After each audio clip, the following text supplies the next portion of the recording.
stations and the services that are provided and the apparatus that are provided was also updated. If you have any questions about any of this, Ron or myself would be glad to answer those questions. There was also a heat map on page 143 of the comprehensive plan which shows the service areas. It's showing red because there wasn't a fire station, but when 6 came in, that'll be now going to green. Green is showing the areas where there's a short response time, and longer response times are in red on the map. There was a question that was brought up by Commissioner Kehoe about response times. Just wanted to highlight this. This was in some of the changes that was on page 144.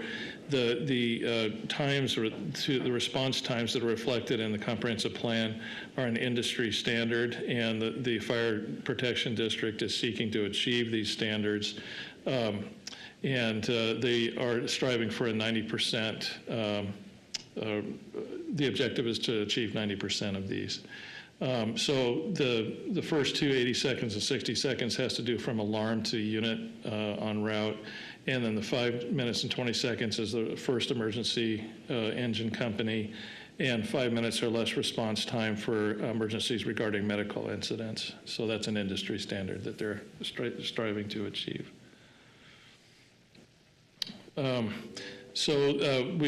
The only comments we received were from the fire district, of course, supporting this. All the agency comments were no comment, and there were no comments received by the public. Your role as a planning commission is to update the comprehensive plan. It's outlined in state code. And the findings for this are listed in your staff report. I think it's important to note here that the reasons, again, for this is, again, for the capital improvement program.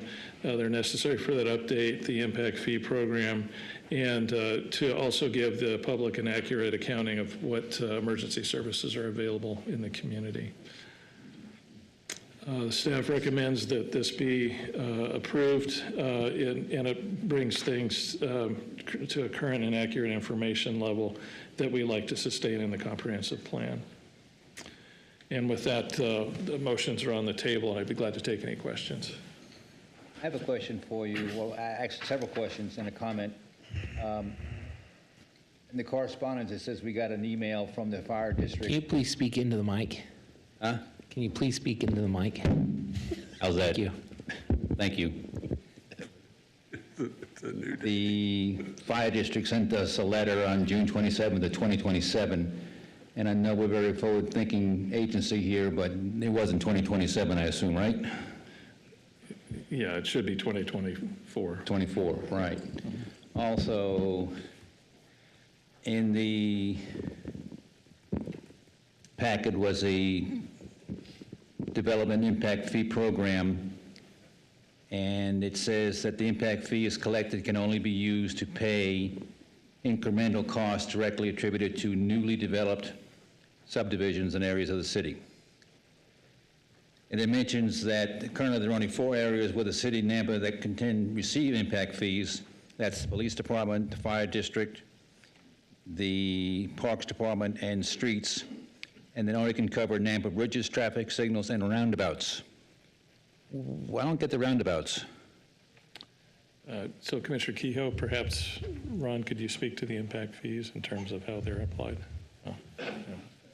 No, impact fees are only good for roundabouts, and it's a couple of, well, why a roundabout? Is it a new roundabout or old roundabout? So Commissioner Kehoe, I think this is going to be one for Daniel Badger, because that wouldn't be in our part of the impact. I didn't think it would be, but thank you very much for standing up and letting us recognize you and your great work you did. So, Mr. Chair, Commissioner Kehoe, the impact fees can be used for either roundabouts or signals, intersection improvements that are on the capital improvement list. And so it is intersection dependent on what is the appropriate treatment there and what is installed using those impact fees.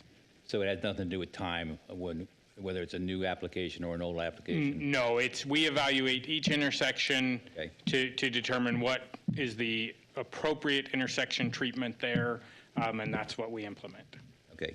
And I don't know if this is a you question or a fire department question, but actually it's probably a police department question. If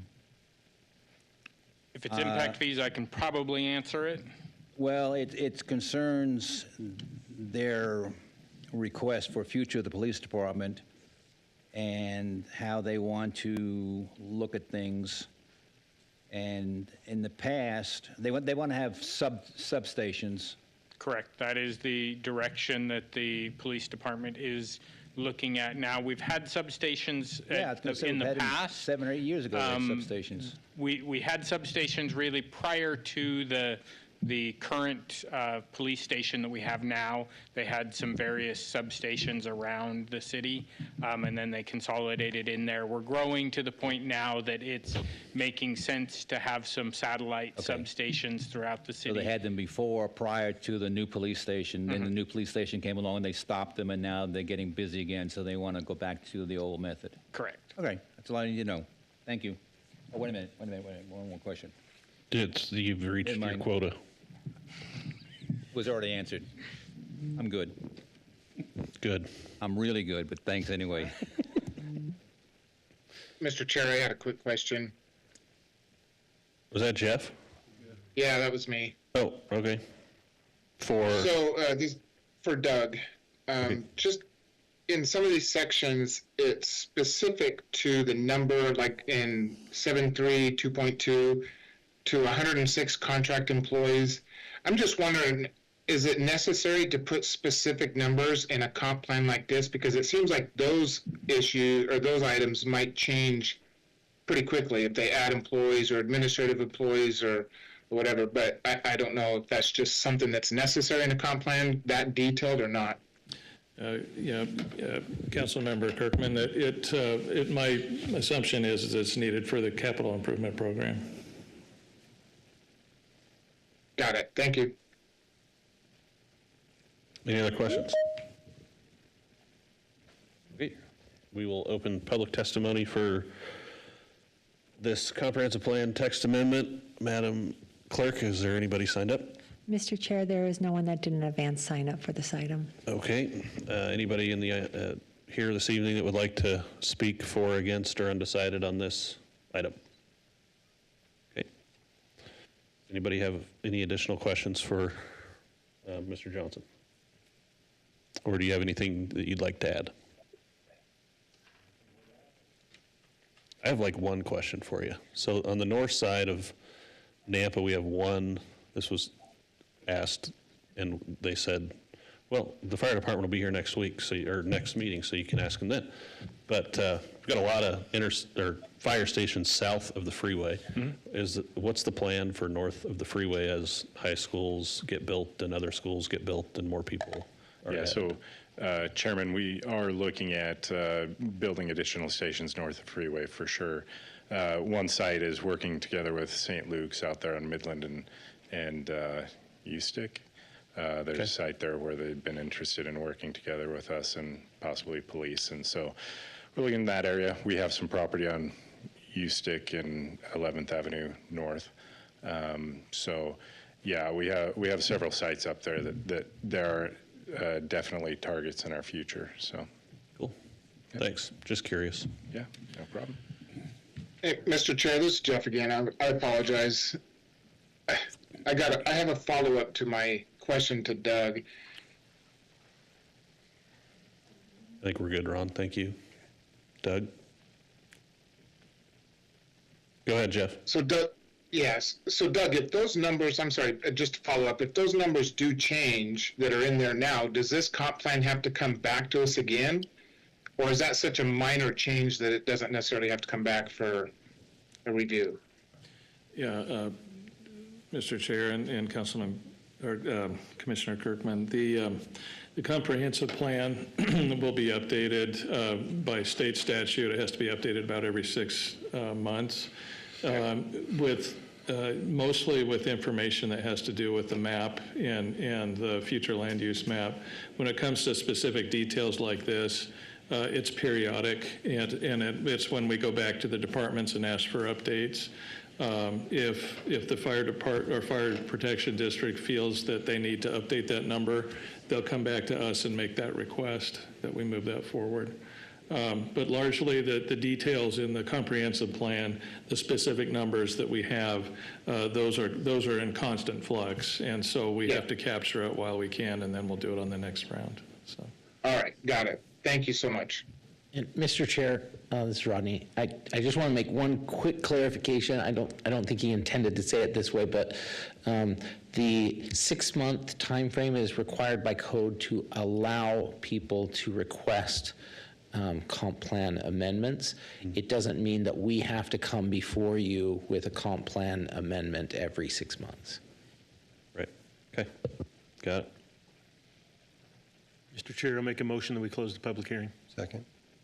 A motion by Gardner to close the public hearing and a second by, oh, you haven't been here in a while, Miller. All those in favor, say aye. Aye. All right. Aye. Any opposed? All right, that public hearing, motion passes, the public hearing is closed. Mr. Chair, I'll move to recommend approval of the comprehensive plan text amendment to revise Chapter 7 with representation and planning information with the Nampa Fire Protection District with all conditions of law. Second. A motion by Miller and a second by Selman to recommend approval of the comprehensive plan text amendment. All those in favor say aye. Aye. All right. Aye. Any opposed? All right, that motion carries. That will go on to City Council. Thanks for your time. And the next item on the agenda is an annexation and zoning to RS 8.5 to make a connection to city water services on a .48 acre parcel at 3032 East Railroad Street for Tamira Gonzalez. Is the applicant here this evening? Yeah. Online, that's right, you're online, sorry. Yeah. All right, please state your name and address for the record and tell us what you'd like to do. Yes, it's Tamara Gonzalez, and it's 3032 East Railroad Street in Nampa. And we wanted to hook to city utilities. And we had a well, but we had problems with the neighbor because there's like a group of us that share it. So we just rather have city water. Okay, that sounds pretty straightforward. Anybody have any questions? All right, we'll hear from staff and stay on the line and stay online and we will come back to you if we have any questions for you. Okay, Okay, thank you. thank you. Rodney? All right, Mr. Chair, Rodney Ashby for the record. I do want to try to get the fastest planner award from Daniel today, so I'll go pretty quick. This is annexation 3032 Railroad Street for water. Maybe. Uh-oh, Stuck. There we go. TikTok.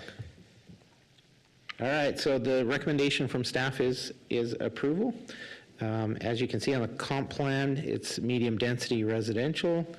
The zoning, you've got RS6 to the northeast, several county properties to the either sides of this property, and then some IP and IL zoning in the area.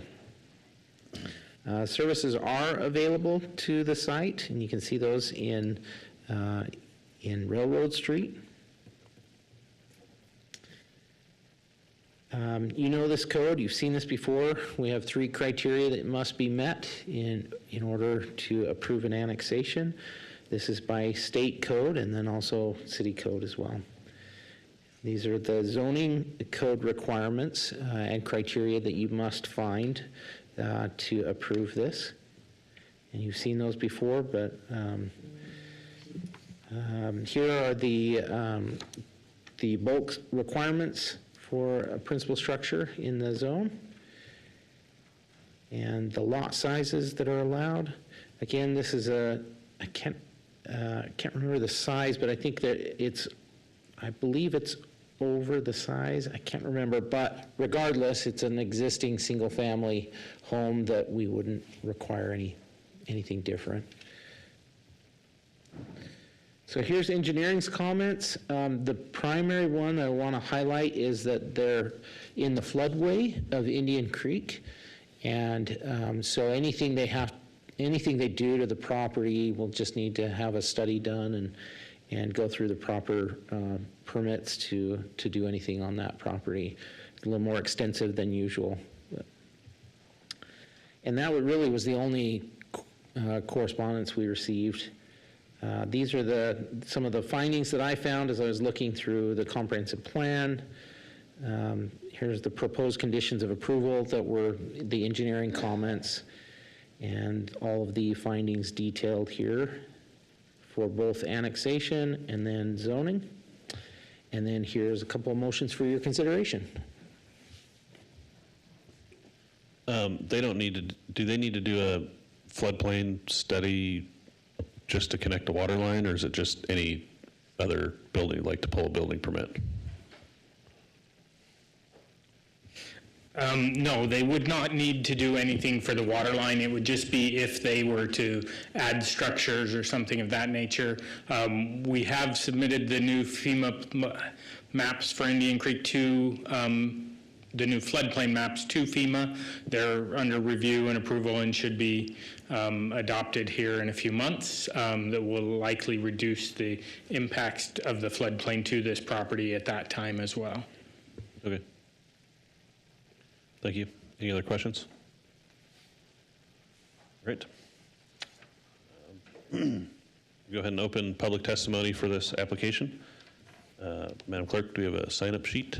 Mr. Chair, we do not have any advance sign up for this item. Okay. Is there anybody here that would like to speak for, against, or undecided on this application?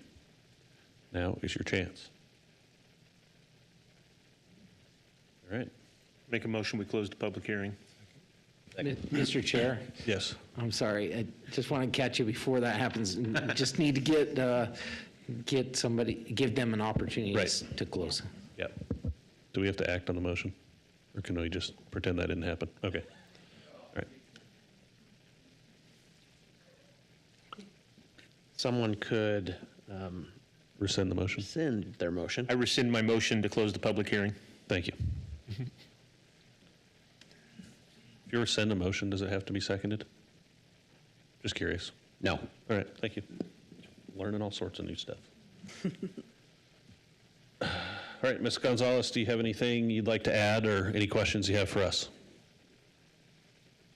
Not really, yeah. My right. husband's here too, so Oh, okay.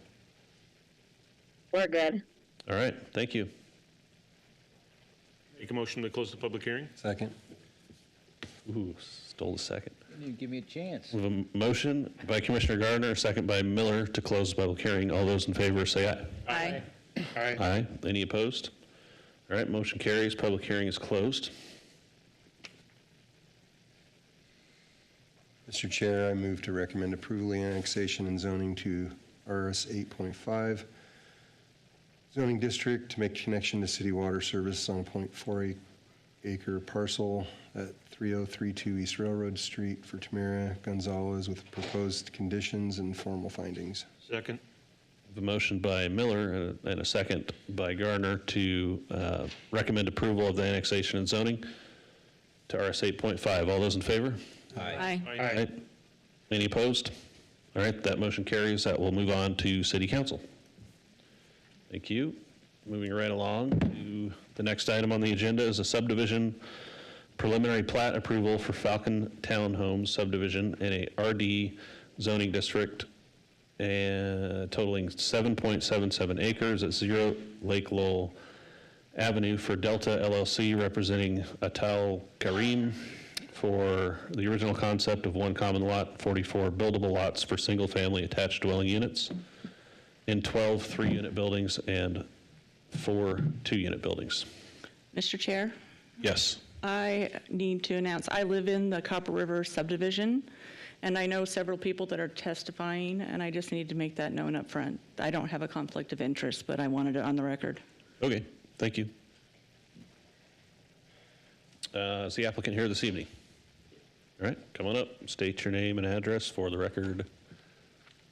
And you have 7 minutes. Mr. Chair, Planning and Zoning Commission, my name is Glenn Walker, 1831 East Overland Road, Meridian, Idaho. We're here to present the project that you had mentioned is Falcon Townhomes, and I'll just kind of go through the slideshow that we had put together here.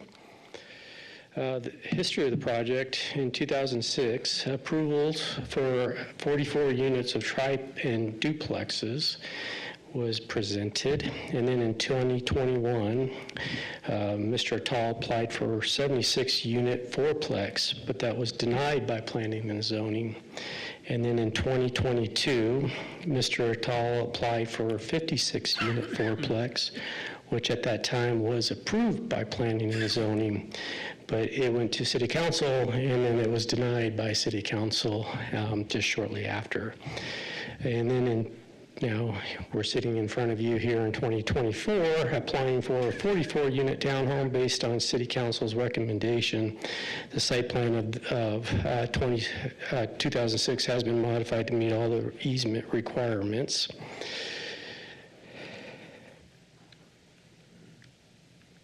Oops, let's see. So as mentioned, previous approvals versus new proposal, items, types of townhomes, previous approval, triplex and duplex. New proposal is also triplex and duplexes, so there's really no change. Number of townhomes previously approved was 44. New proposal is also 44, so there's no change. As far as the garages, previously approved was 2-car garages, and what we're proposing is also 2-car garages, so there's really no change there. As far as the site plan design, previously approved was an alley-loaded garage system. In our new proposal, we're doing a front-sided garage system. Changes required to meet the easements at the southwest corner. Nampa Meridian Irrigation recommended the new design during the meeting with Greg Curtis, Christy Watkins, and Parker Bodley on March 23. Was a kind of, you can see in this slideshow here, back in the old design, it was kind of creeping into the easements, which they would not have been able to build it that way, but you see now our new design, we are completely out of the easement, and we take that into consideration for our new design. Description of the new design: land area is 7.8 acres. Number of triplexes is 12. Number of duplexes is 4. Number of total townhomes, again, 44. As far as the density goes, it's 5.6 per acre. Maximum allowed density for the RD zone is 8.01 per acre. So the density is 2.5 per acre. Playground and empty lot. If you can see by the site plan here, we is proposing a playground area. About 1.6 acres, which is about 20% of the site. Parking per townhomes, again, as mentioned, 2-car garages is being proposed. We are proposing 19 guest parking spots. These are in addition to the 2-car garages. Minimum requirement is 11, and we're providing 19. Size of each townhome without garage is 1510 square feet. Size of each 2-car garages is 360 square feet. We're the owner, which I'm not the owner, but owner rep, is looking at potentially selling or renting these townhomes is typically around $375,000 to $390,000 if you want to purchase a townhome. Fences, yes, we are providing fences, and then there's 2 access roads. The main access road to the site is to the south, you can see from this site plan, and then there was another access road, which is really just considered for emergency access only. That does go into a subdivision just to the north of us. Here's just a floor plan concept for the building design. I do want to let you know that I am the architect on this project, so when we do design these townhomes, we're going to make them look really nice. They're not going to just be your typical gingerbread townhomes. We're going to make them look nice and make them blend into the community. benefits of this project for the community. Less gross density. This is an RD zone land, which allows more than 8 units per acre. Well, this project has density of 5.6 units per acre. Neighboring RS6 and RS 8.5 allows density up to 8 units per acre. Providing a green environment, the playground area, and all the easements that are required on the site is also going to be landscaped, which is also going to be open area for the residents of this development. There's going to be an opportunity to own a home.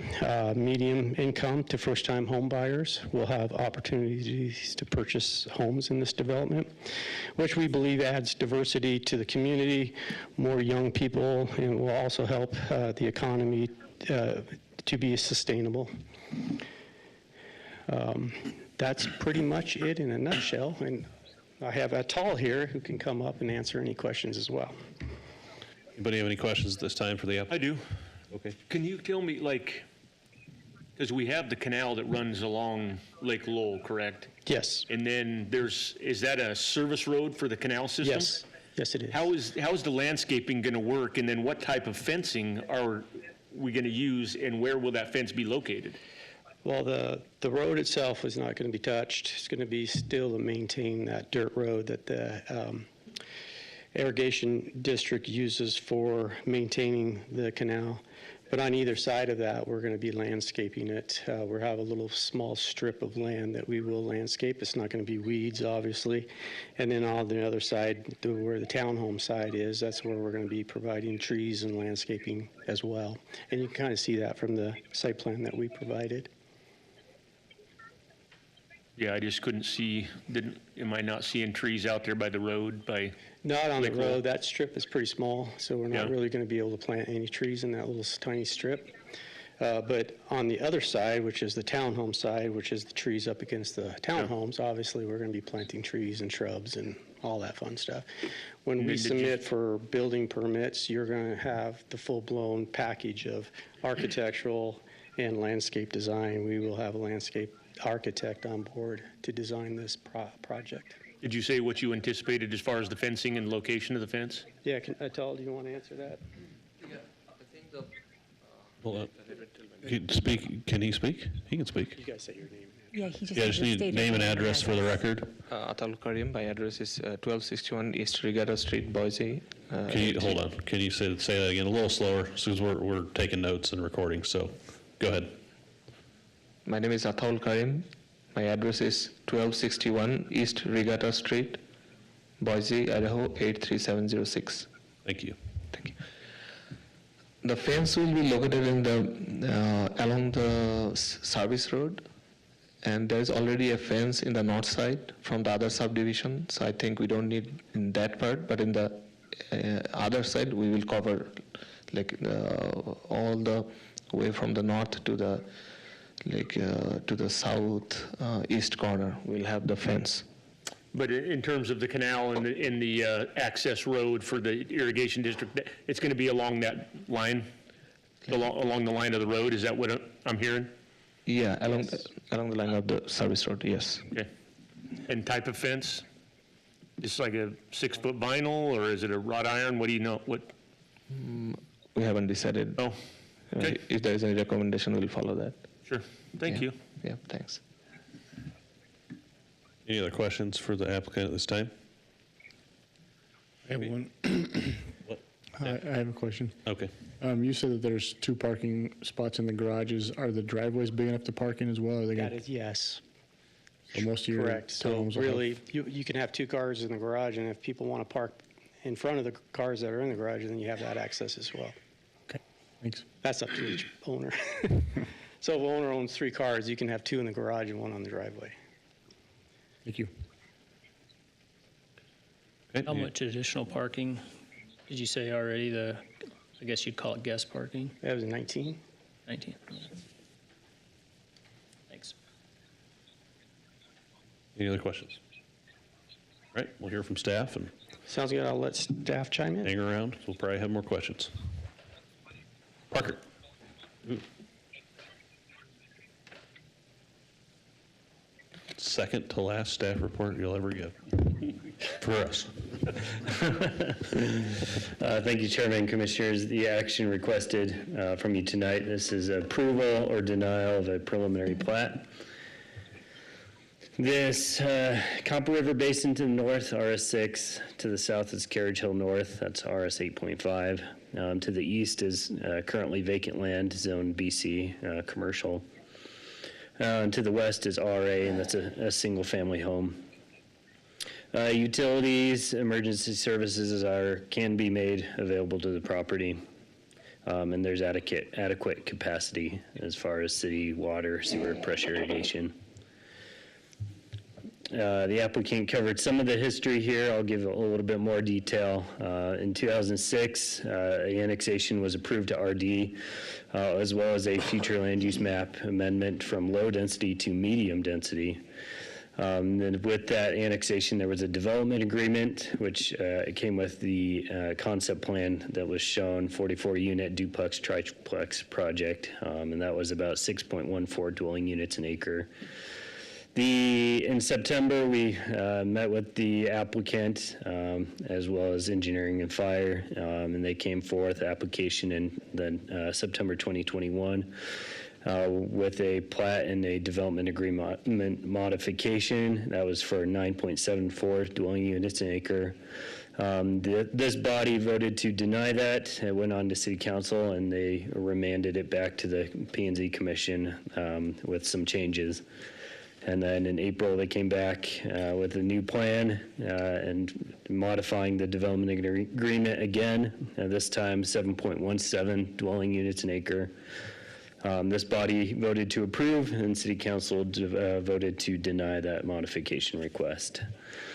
And here we are today with the current proposal. Correspondence, the project will need to meet the building codes when they come in for building permits. The irrigation district, this is an 80-foot total easement for Edwards Canal, 40 feet on each side. This fire district, this is 1.3 miles from Fire Station 6, 4-minute response time. Engineering comments on traffic impact study requirements, utility availability, frontage improvements. Those comments were provided in the staff report. The plat, this is 7.8 acres, 45 total lots, 1 common lot, 44 building lots, and that's in 16 buildings. You can see those buildings on the plan there. And then each of those buildings will be split so that they are individually owned units. As far as looking at the lot sizes of these, because it is a development agreement, we don't apply our current subdivision standards to it. They are subject to the concepts and conditions that are within the development agreement itself. But looking at the lot sizes, they are above our current minimum standards. You can see the smallest for the 2 units and the 3-unit buildings there. As far as the development agreement recorded in 2006, it describes the 3 parcels, the 44 units. Staff finds that the present application before the commission fits the steps, it substantially conforms with the development agreement concept.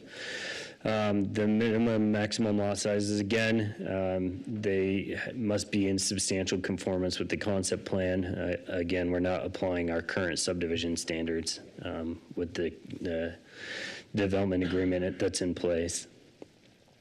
Some revisions requested for the landscape plan that would be part of a future final plat submittal that would need to be corrected. There's 1 common lot that would also contain a 10 to 12-foot pathway as required in the bike and ped master plan, and that would be on the south side of the canal. The common lot is 1.61 acres, and about 0.79 acres of that is within the irrigation easement. Again, part of that will have a pathway in it, but the parking requirement for townhouses, that's in current code is 0.5 spaces per for guest parking and separate designated parking area. Again, this is our current code. While it's not part of the development agreement, we asked that they provided that, and they've provided some guest parking in their plan. There's the plat. The applicant provided some elevations that were in the staff report. Here's the colored elevations there. The development agreement did have some design standards that they would need to go through to be approved. So it may not end up looking like this, but again, we would have to review it to those standards.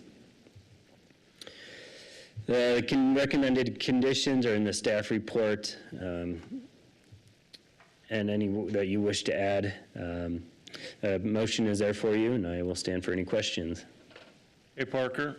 Yeah. The 10-foot pathway along the south side of the canal, is that in lieu of a side path, or will there be an additional side path, or is it required? What are we doing with that? So we will look at that with the final design plans. It is possible that the road, the side path for the road and the pathway itself are the same for a section, just because of the proximity of the canal to the existing roadway. That may be how the design plays out. That's something that we'll have to work out in the final design. Okay, and then when I asked the applicant about the landscaping along the roadway there, I think that the success of this development, I think, largely depends upon how it presents itself to the public, right? And so I think, you know, if you have the side path along the canal there, and if you have it landscaped, it's going to present differently than it is if it's, you know, if it's not done that way. So is there enough room to plant trees, or can they use the tree plan for the valley that tells you what different kinds of trees you can put in smaller spaces? What are your thoughts there? So I would say we will have to look at that with where the roadway improvements sit, and if there is adequate room, I would not see any issue with conditioning that area be landscaped to the level appropriate determined with the final plat application. It's just at this point, without that design done, I don't know exactly how that'll sit and how much room there will be there. If there's adequate room for trees, I would feel that's certainly appropriate. We just would need to know for sure where that's going to land. Okay. Thank you. Any other questions? I have a comment to make. Parker, can you bring up an area map when the public starts testifying so we can see the proximity of where they are to where this, there, that's good, just like that's perfect. Thank you. Okay, anybody else? All right, we'll go ahead and open the public testimony for this item. Madam Clerk, sign-up sheet. Mr. Chair, our first speaker is Steve Krakowski, and on deck is Randy Ryken. Well, there's people signed up for this one? Yes. Okay. Just checking. All right, please remember to state your name and address for the record. We'll start the timer when you're Chairman, while he's coming up, we did have some late comments that were sent on to you ahead of this. They were also provided to Jeff, who's online. So all those comments were provided. Okay, great. Thank you. Hi, Council. Thank you for the time. My name is Steve Kurkowski, and my address is 13157 South Laramie River Avenue. And for you that don't know where that is, we're directly behind this proposed development. And one of the things I thought that was unique that... On the map that you're looking at, or we're looking at, so that would be north of... Yeah. Yeah, where the arrow is now. North. Okay. I'm just, if you go, let me, please, the access road, and I'll quote what the developer's representative said, primarily for emergency access, that road. I don't know what that means. Do you know what that means? Yes, I do. Okay, what does that mean? The engineer would be the person to get that, not me. We'll ask have at the that end, though. explained. It's very clear, very easy to understand once he explains it. Okay. Steve, we don't interrupt him. He's got 3 minutes. My concern, emergency access, my concern is there's only two ways in and out of this proposed development or townhomes. One of them is through our community. That's the emergency. And if it is for emergency access, are we really going to have fire trucks? And, I mean, what does emergency access mean? Is there going to be a chain across there? My concern is residents will use that, if it's not chained, will use that to go into our development to access our amenities. I'm a HOA, I pay my dues. We have a swimming pool, we have common areas. Are those folks that are going to rent or, as he said, maybe buy? I don't know if there's a precedent in Napa where you have townhomes back up to a residential community where there's access to those townhomes through the residential community. And now you're saying that it's for emergency access. That's, quote, that's what he said. And again, I don't know what that means. I need clarification on that. A chain across there? If it is for emergency access, you can't have a chain on it, so that means it's going to be wide open. So those residents, instead of taking Lake, can go right through our development. And we have enough problem with cars speeding through there. We have common areas, walkways, kids riding their bicycles. You're just increasing the traffic flow. I would assume it, because if it's not chained, again, emergency access. I would ask each and every one of you to take a look at it. Set your eyes, just take a drive out there, and then ask yourself, is this actually the best thing for the community? And only you can answer that. Thank you for your time. Thank you. We'll get answers for you. Can you, Mr. Chair, before we have the next one, can you get that clarified by Daniel so that, because I'm sure that's on a lot of these people's minds. I agree. Can we interrupt him? Can we do that? Yep. We should be able to do that. So an emergency access is typically only used if the primary access were to be blocked. Say a vehicular accident were to happen, at the primary entrance, and then a emergency call were to come in for a medical issue or a fire at one of the houses, the townhouses. At that point, the emergency vehicles would need to come up to that emergency access, which typically is chained off. They would hop out with their bolt cutters, cut the chain, and drive through. Thank you, Daniel.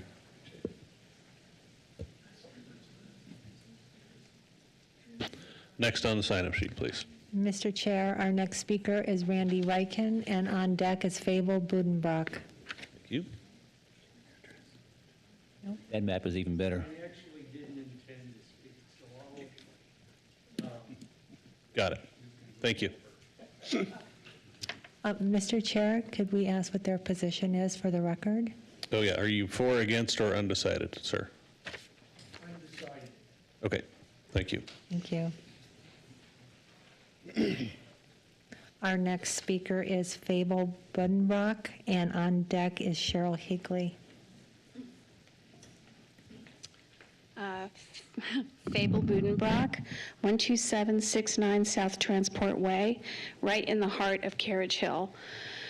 So I need to know, where's the mouth of the entrance? Because my entrance to our community is off Lake Lowell. So these are going to go directly to when I turn that corner and go out. So where's the entrance?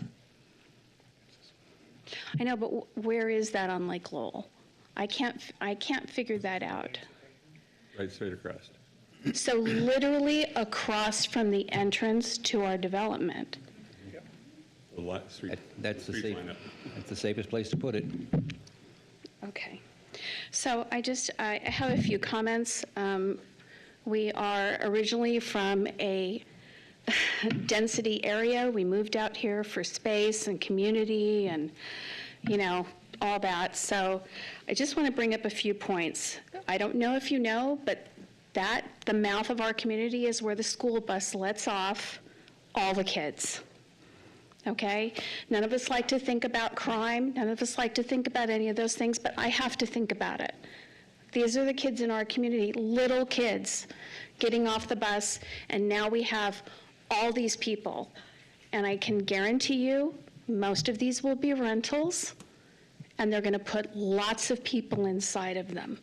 That's the problem we're all having. It's the problem we're all facing.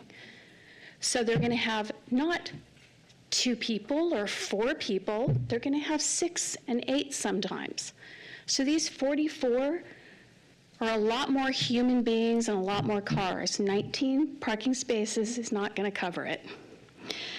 So I just want you to think about the kids that are all going to be getting off right there, and all these cars going in and out while these little kids are trying to walk through our community and go back into their homes. So we already have people breaking into our pools now, and we've been told that we have to start watching and calling the police.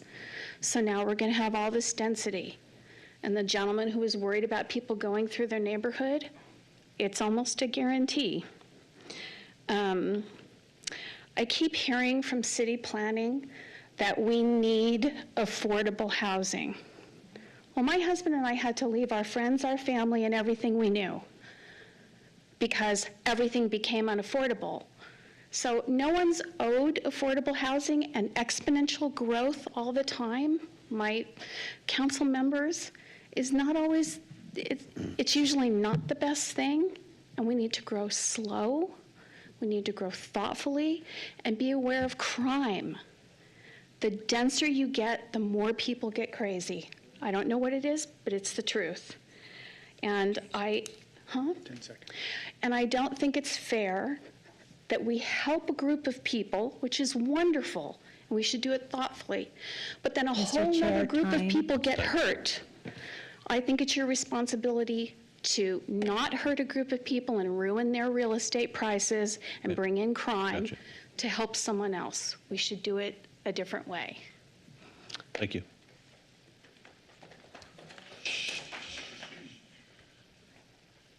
All right, next on the list.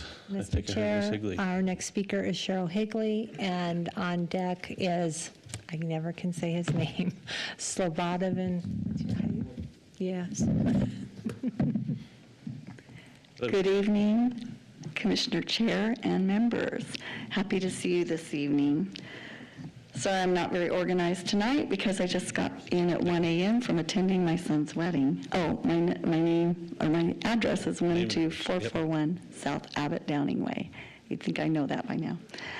But anyways, I'm here tonight, even though I'm exhausted from just getting home at 1 a.m. in the morning, because I think this is really important. And I have some concerns about this development. I respectfully disagree that it substantially conforms to the 2006 development agreement. And haven't had much time, but in a brief overview glance, the current proposal is for 1,510 square feet per townhome. The 2006 DA, the minimum was 1,600 square feet. And another item was at least 75% of the second story of the 2-story dwellings shall be set back a minimum of 3 feet from the wall plane or set forward a minimum of 2 feet from the wall plane when positioned over the garage, or 2-story dwellings shall include architectural features such as, but not limited to, roof lines, belly bands, pop-outs, cantilevers, material variations, color variations, etc., and leave eyebrows constructed with a minimum overhang of 36 inches across the full width of the garage to break the plane of lower and upper levels.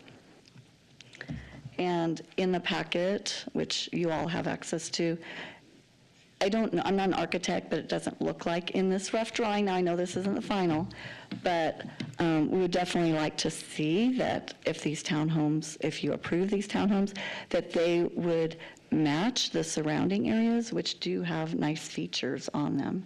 Also, somewhere else that mentioned about stone and brick and things like that. One of my biggest concerns is the parking. Currently, the proposal is for 195 parking spaces, including 2 in the garage, 2 in the driveway, and 19 as guest parking.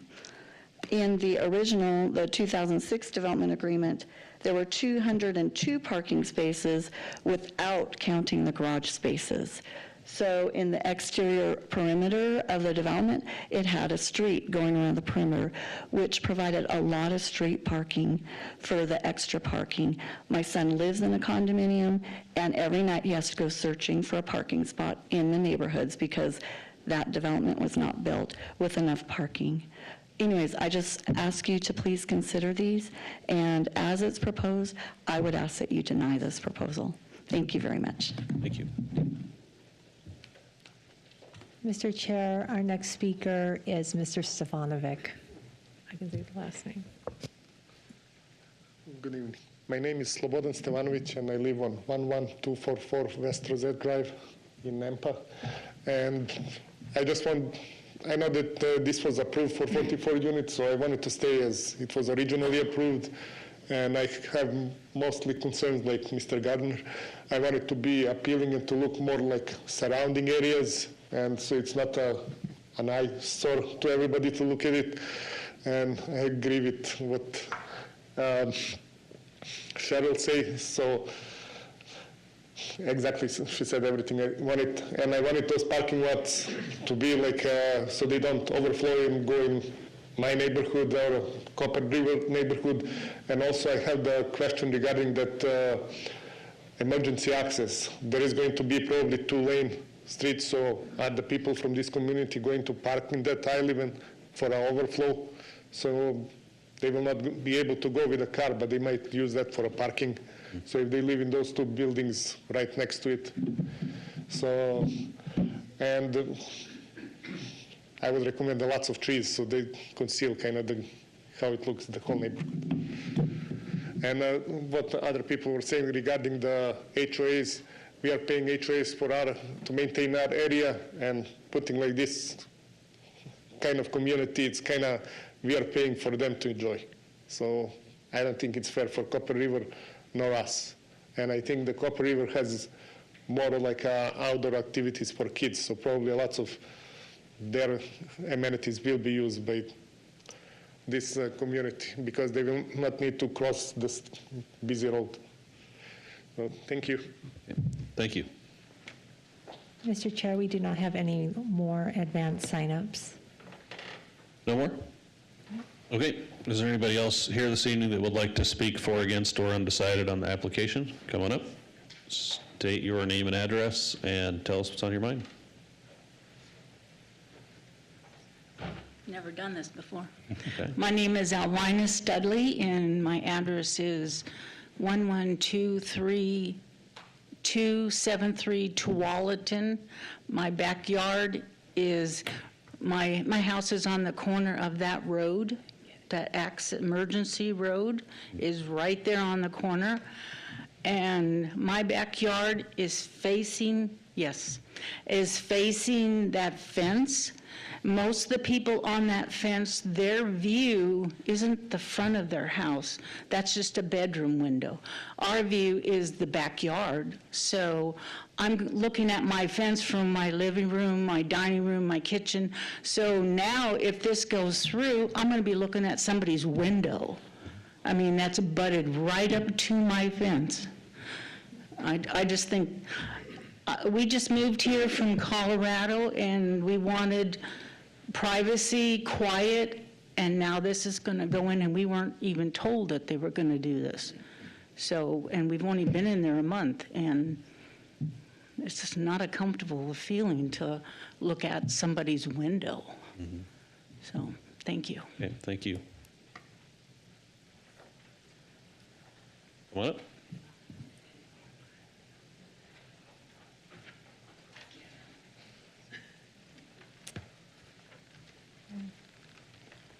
Mr. Chairman, members of the commission.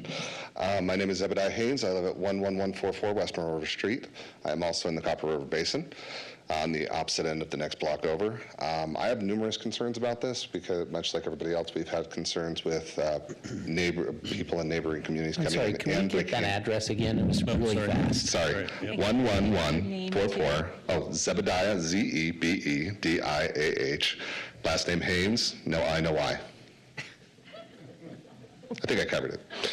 11144 West Bureau River Street. It took me a while too. Nampa, Idaho, 83686. Want his phone number and email address? I think Bureau River. we're just trying to find your street. Mureau. Yep, if you literally looked one block to the right and then went to the opposite end of that block, that's my house over there, along with two of the other couples here, some of the other people here. REAU. Who named that? My time hasn't started, right? No. Okay, good. Just want to make sure. It is River Street, but I think you found it. Yeah, there You we got are. 30 seconds. I'm just kidding. Dang it. Okay. Oh, I see a timer. Thank you. Okay, so are we good? Yep. Okay. So a lot of the concerns we do have in our community is the additional traffic flow, because like you said, there is going to be a chain, which that's good because we were originally told that they weren't planning on putting in a chain, so that's good to know the city's at least going to do that. But we've already got members of other communities in the neighboring areas coming in, kicking in our, along our main walkway, kicking in the fence lines, which the police cannot respond to all of them because they have no use for it unless there's enough of it. So we're supposed to deal with that. We have people coming in and using our pool from the other communities. We know this for a fact. So that's going to increase. I have two kids. Fortunately, mine are homeschooled, but as stated by a member of the community south of the building area, they're going to dump right out into where that where these kids are going to be kind of picking up and dropping off at. That's a large amount of traffic being added to that area. And if you haven't driven through Middleton and Lake Lowell in the recent, month, you may have noticed, if you have, there's a lot of traffic through there right now. So I would wonder if the city had done maybe a traffic study before permitting so many new vehicles planned to be going through there on a regular basis and how that's going to affect the traffic flow at that corner. There's still glass on the side of the road from the last accident, which was less than a month and a half ago. And these are one-lane roads that they're coming in and out of. So now you're going to have people coming in going from both sides, buses entering and exiting. So these are concerns that we all have. It's the amount of additional flow of traffic in the area. I'm not familiar with the exact designing on the levels of everything, but I do have concerns. If we no longer have dirt and mud there to absorb the rains or the snowfall, what's going to happen with all that water? Now it's concrete just to flow it off somewhere else. Is that going to flow into their backyards? I don't live there, but these are my neighbors. I care about them. We're a community. So this is a concern I have. There's nothing on that design to help mediate that. Maybe a rock river bed setup type of thing, just to kind of mediate water, something like that. That would help. That would help to reduce the potential of that water coming into people's backyards, into their homes, which we all know happens, especially when we have a heavy-duty snowmageddon, as I was informed of this last year by a member of the city staff. So we have these things in our neighborhood.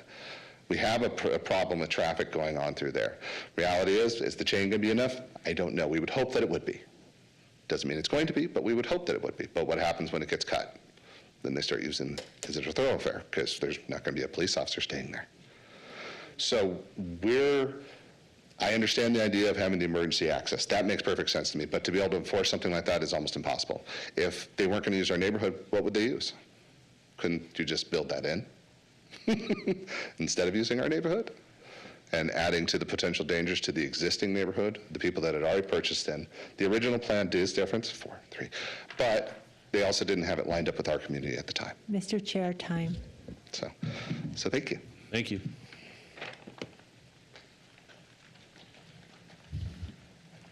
Anybody else in the audience that would like to speak for, against, or undecided on this application?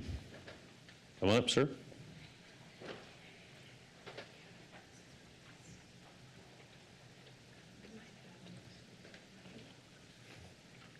Good evening. My name is David Allison. I live at 11168 West Monroe River Street also.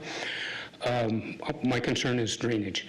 I don't see any adequate drainage plan on those plans.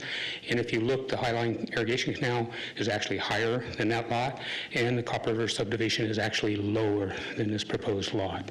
The other thing is these garages are 18 by 20, and there appears to be a water heater or an HVAC unit that's in that area also, that you can't hardly park 2 small cars in that size. And it never was mentioned how big the driveway areas were, because a full-size truck won't fit in those type of areas. Also, concerned about parking also off-street, that they'll come in the Copper River Basin, walk across regardless of their chain there or not, and it will still increase the flow of traffic in our area, or the Carriage Hill across the street. They're still going to do the same thing, park in those areas. Also, is a concern of is the water and sewer mains, are they adequate to handle this extra subdivision also? And those are some of my concerns, along with whatever everyone else said. Anyhow, I hope you please deny this permit, and thank you very much for your time. Thank you. You're welcome.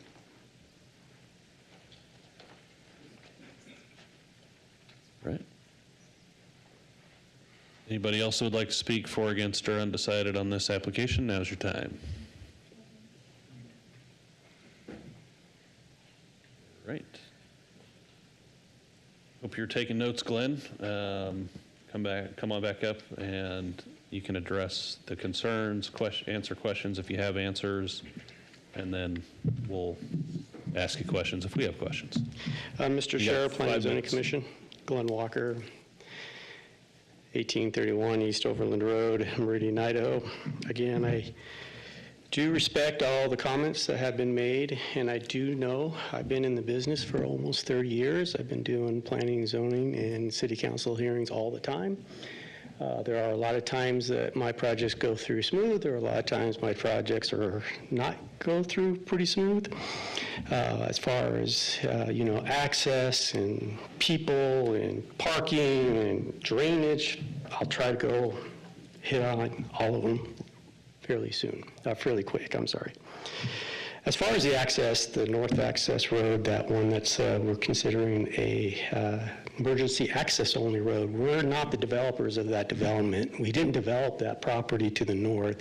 Whoever developed that property, they're the ones that put that in. We didn't ask for it. We didn't say it had to be there, but it's there. So we really didn't do anything about the access, the emergency access road. That was whoever the developer was to the north. As far as drainage goes, we're going to have a civil engineer on board. State law requires that all water is maintained on site, so obviously we're not going to take our water and dump it to a neighbor. That's against state law, and our civil engineer would probably get his license revoked if he did design it that way. So we will maintain all water on site. As far as neighbors seeing neighbors, it's a raw land. It's a field, and I understand when people buy a house and they like to see fields be fields forever, but development does come around, and development does put buildings or structures on raw land and fields. So this is a situation where, again, we're putting the proposed townhomes on this site, and yeah, we will have a neighbor to the south window is going to be looking into our development. There's really nothing we can do about that, and we apologize. Again, this property has been zoned this for quite some time. So when you buy a house, you might want to do some due diligence and find out what zone is around you before you buy your house, because this property's been zoned this way for quite some time. Now, I'm not trying to bash on the neighbors, but when I buy a house, I try to find out everything that's around me before I purchase the lot and purchase the land. Now, if I purchase a lot that has a multifamily zoned lot next to me, I'm going to realize that this potentially could be a multifamily lot or multifamily development going on that site. I apologize if I missed anything else that was said, but that's really all I have to say right now. Parking. As far as parking goes, we can have the ability to add more parking if it really comes down to it. If the city planners want us to add parking, we can add parking, but we feel that the amount of parking spots that we are providing is sufficient to what we're proposing. But that is something that we can work with planning staff on that and try to ease some worries on that matter. Anything else? That's all I have. Any questions? I've got a question. So emergency access to the north, how are you going to stop people from parking in the way of that? Is that going to be a chained off deal? Or are you going to have bollards in the ground, or how's that going to work? It's most likely going to be a chain link, not chain link, but chained off. Okay. So then how are you going to enforce people parking in front of the chain? We really Stripe haven't it, no thought of parking, that, or- but we can certainly look at striping that area, and we certainly can do a stripe with, say, no parking on it, if that helps. Certainly can do that. And you guys can add that to your recommendation. Okay. I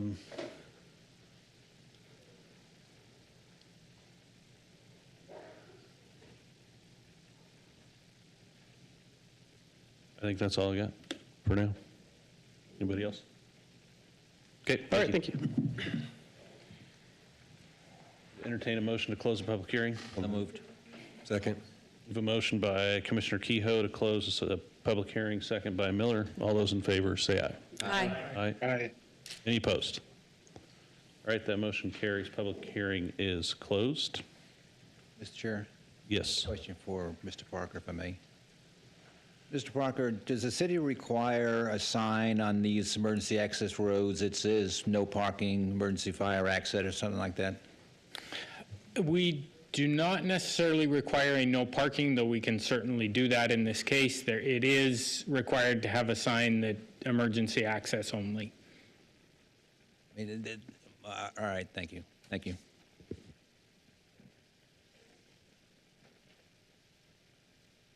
Any other questions? Comments? What do you guys think? And lady?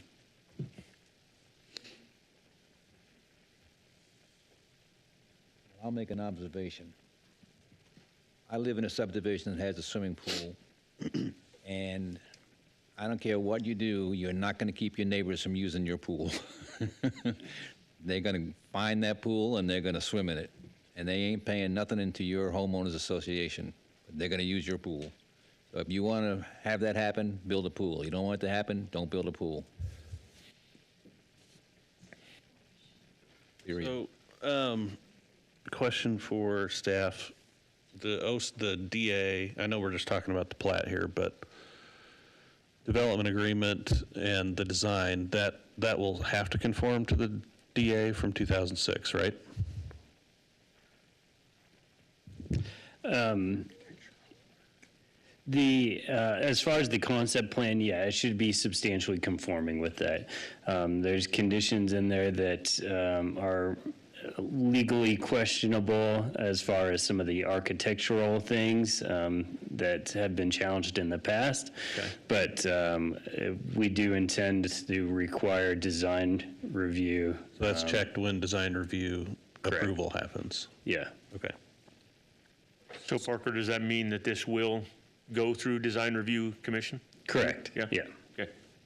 So to follow up on that question, for the example of the 1,600 square foot minimum, if we approve this preliminary plat today, does that override the requirement in the development agreement? We're basically saying it substantially conforms, and so that's there.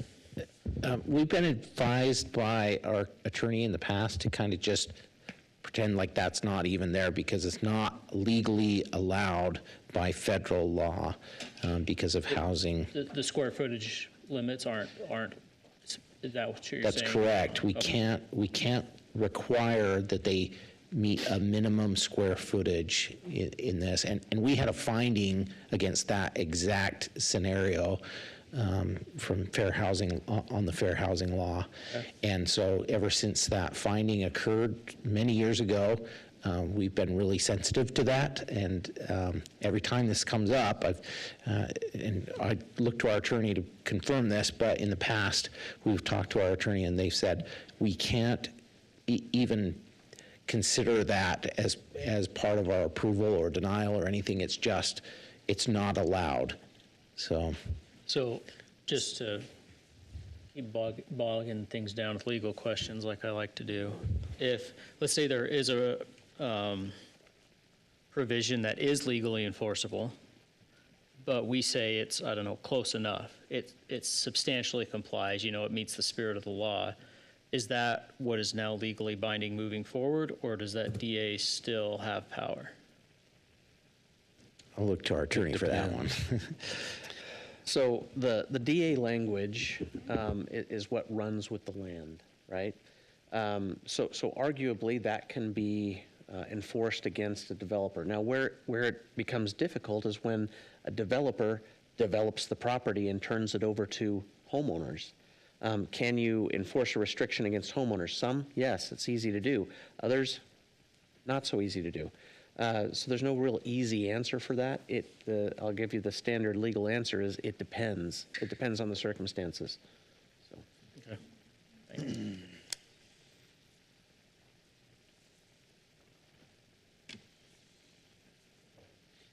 Well, that DA's been in place since 2006, so that was long before the homes to the north were built. So, and I have to agree with the architect or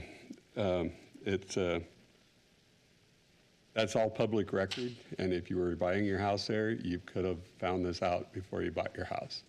But that was already zoned for this, and he's now meeting. He proposed to do a number more buildings, and it's been cut back to now match the DA. It's been on file for almost 20 years. So that was there in place before Copper River Basin, and I believe before the one to the south was built. But it's been there for a long time. So if you're worried about what's going to go in a field that you're buying a house next to, there's accesses to public records to find that out. So you can get that information before you buy your house. So this DA has been in place longer than those houses were built. So. Another question for staff. So when City Council denied in May of 2 years ago, did they recommend that was the reason for their denial too dense, and did they specify the number of units they wanted, or was it just like make it less dense? Chairman, when this went forward, obviously we knew that the concept plan, the development agreement was in place, and sure, we would have to go through the legal process of getting rid of that a development agreement. So basically they acknowledge that they can come in with a plat that matches the development agreement, and that's what they've done. Makes sense. Mr. Chair, I have a question for Daniel Badger. He's still here. Okay, good. I assumed he would be. Daniel, there's I believe a right turn lane going east on Lake Lowell, turning onto Carriage Hill Way. Would there be a turn lane going west on Lake Lowell to turn into this development, or would it be needed? Let me pull up my stuff here. And that's assuming I have my directions correct. So there's a eastbound right turn lane into Carriage Hills, and then a center turn lane going in as well. It's just a two-way left turn lane there. Right. So a traffic study was done on this project with one of the previous applications. In its current iteration, it does not require a traffic impact study. It is a low enough number of units that is not required. However, we have asked that they update the existing traffic impact study when they submit with their final plat. Based on what we see here, I do not anticipate that it will change the findings or trigger improvements that are required for this development, just based on the number of units that are there.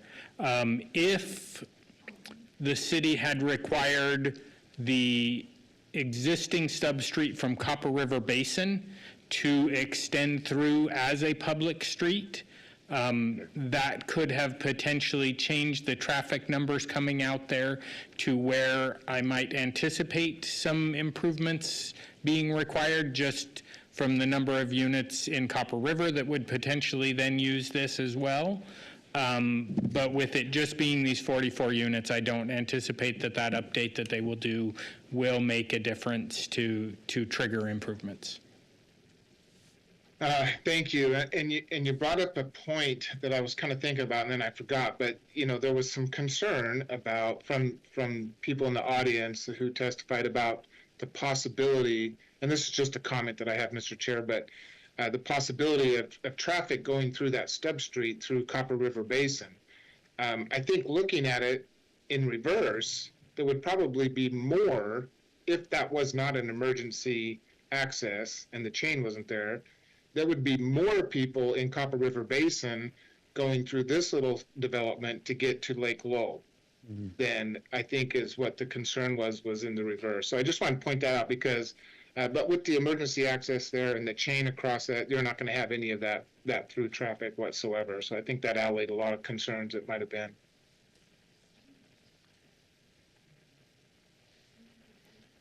Okay.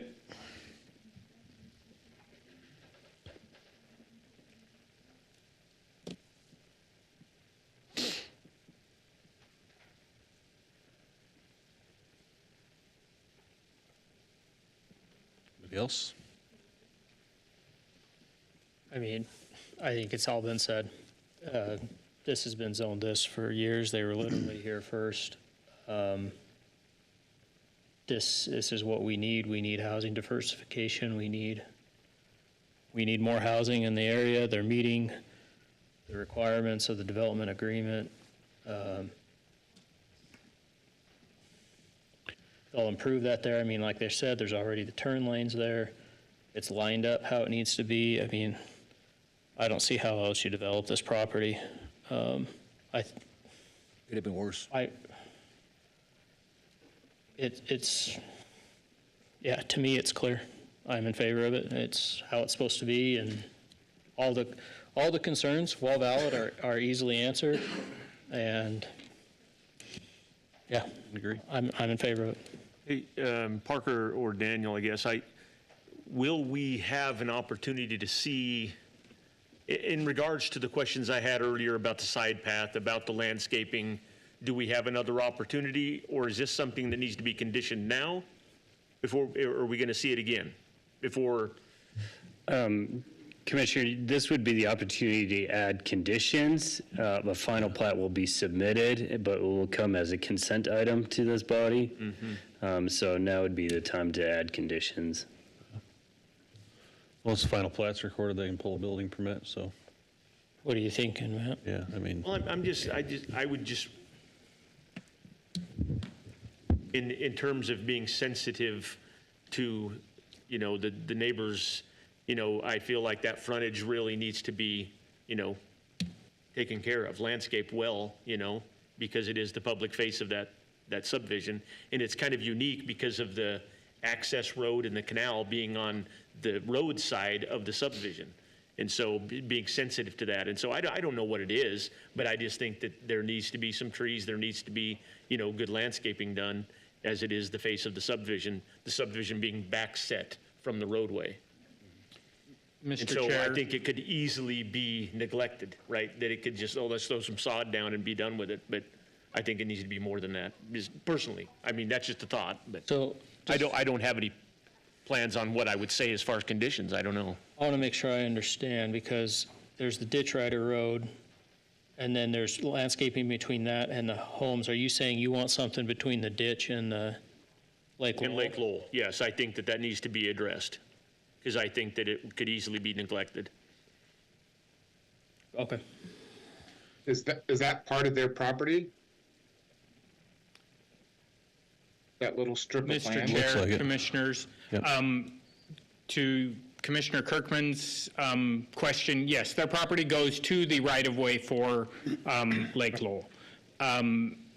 Commissioner Garner, if you were to want to condition that, I would recommend that a condition along the lines of that the landscape plan for that area is addressed with the final plat application to be reviewed at the time of that with the construction drawings so that we can see what room is available there between the canal and the roadway. And at that point, it could be brought back as a business item rather than a consent agenda item for council or the commission to look at and see what it would look like at that point, and have that discussion over whether they have adequately addressed that with the space that they truly have available. Right. And how that would affect side path versus that, right? The irrigation district also has a 40-foot right-of-way or easement there. So you can't make them do something that the irrigation district won't allow. So I don't know any irrigation districts that let you put trees there. I could be wrong, but You don't normally like them. they don't go for that very often. But I think it is on the other side of it's not on the side where where their roadway is though, It's 40 feet on Right. each side. On each side. It's 40 feet Yeah. on each side. So it's 40 feet on the south side too. From the center canal, usually they have the easement They but, just measured it was 35 feet on those two dots right there, so. yeah. Probably got 10, 12 feet into the center of the canal, so you end up with a few feet there, but I think it's a good question, like who's in charge of maintaining that little sliver? You know, The HOA would. for this. The HOA would property. be responsible Yeah. to maintain from the back of the curb into the property. And it should, yeah. Well, like I say, I think it's just, it sets up to be something that gets neglected, and just as a side thought, because most of what they're going to be planning is on the opposite side where the buildings are going to be, so. Which, that's an issue If there's a way that we can do our part to make sure that it's not forgotten, I think that's a good thing, anyway. I'd be supportive of a condition like that. I think, we're here to decide on the preliminary plat. I think it conforms. It's less dense than it could be. It conforms with the development agreement. I think it's a good project for this piece of property. I know it's tough if you live there. I've got multifamily going up all around where we live, and it's just The other thing I was part of the thinking growth. about is a condition on the parking deterrent, right? I mean, we don't want to, because he said something about maybe striping it and saying no parking. Could also be a sign. I don't know what it is, but there probably should be a condition that says that a parking deterrent should be a part of the plan as well. How specific do you need to get with that? That if you were to put it that way, that will leave it up to the applicant to propose, and engineering would review and approve what the appropriate method is there based on final design considerations. Mr. Chair, it's Jeff again. If you, I don't know who's running the show down there, but could you put that picture back up of what we were just looking at of the property? I just noticed something, and this goes to the parking.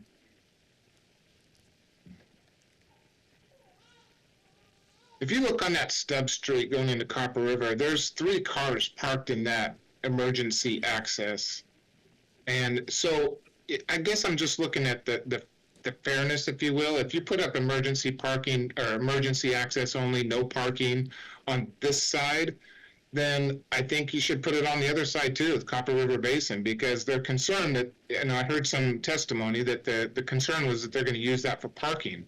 Well, that's exactly what they're using it for in Copper River Basin. So, I don't think that's an issue. I think it just emergency access only is sufficient, and leave it at that. Yeah, I guess what I thought you guys were talking about is parking literally in front of the chain. Exactly, and that's, I think, what the Not on the side of the street, okay. And I think that as you say, address a parking deterrent, we're not proposing something that's onerous on the developer. We're allowing them to decide how they want to address it. Maybe it is just a sign, I don't know, whatever's the cheapest for them, or. Emergency at least we're access saying- only, no parking. Huh? Emergency access only, no parking. Good. Yeah. Parker, can you remind me, what the parking requirements are? Is it 0.25 per unit for guest parking? Commissioner, our current parking requirement for townhouses is 0.5 per unit for guest parking. So they But do given need to that add a this few. is a development agreement from 2006, our current standards don't necessarily Technically apply. Can we condition it to apply the current standards to the, So they'd have to add 3 more Development. spots. That's certainly or something is that that you could another it depends do. question? Yeah, it might be a it depends question, looking for our attorney. It depends. Actually, I would have to look into that and get back to you. I don't have the answer off the top of my head. I don't know. They did I'd have say to do they some. were agreeable to adding more. Adding spaces, yeah. If that's something that the developer would agree to, then that's certainly something that can be conditioned, so. You think we don't have enough? We're 3 short of having 0.5. Yeah. No, I was just asking. Oh, well, I thought it was Your 0.2. opinion. I thought it was 0.25, but that's for apartments, right? Okay. Yeah, I mean, not very many of them are going to park in their garage, as been noted. Maybe some of them will, but they'll park on the driveway, they'll park on the street, just like they do in every neighborhood. Yeah. Garages will be storage units. Now, okay, never mind.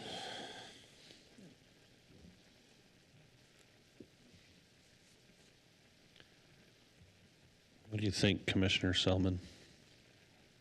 Well, when I built my house in 2018, I thought there were going to be apartments there. So that's what I was thinking. This is way better than apartments, and I've seen it go through all these different phases. 44 to me is very reasonable. I don't feel like it's going to detract from my house value. I think it's needed, and I don't have any problems with it.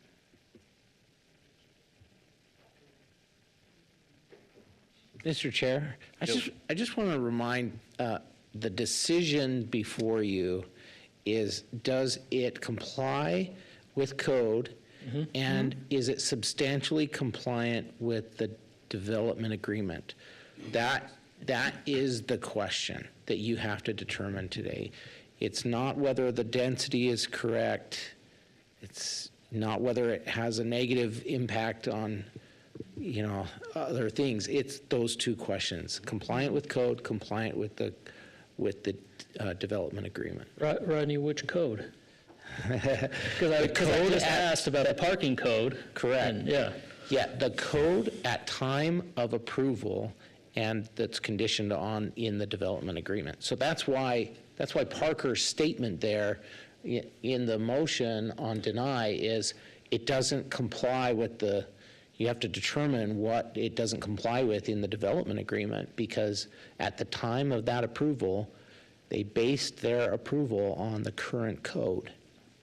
So it really is, does this substantially comply with the development agreement? And if you find that it doesn't substantially comply, then you're able to deny this. If it does comply, that is the answer.